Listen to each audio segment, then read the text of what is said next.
Так, бұл Ош шаары, өзіңіздер көріп тұрғандай, чоң жолдың бойында тұрам мен.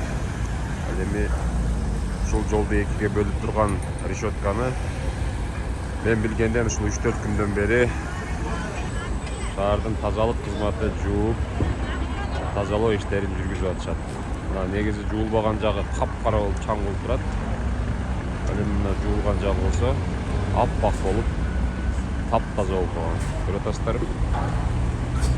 Суықта ушинтип қолы мұрды, қолы бұты үшіп, тоңып, жуып атқан біздің тазалықтың қызматкерлеріне, сол шаардық, муниципалдық қызматтардың қызматкерлеріне разылық білдіреміз.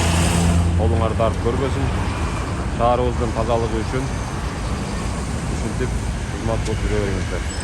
Бұл Ош шаары, мен айтып қояйын, Ош шаары, Ош шаарындағы көрүнүш.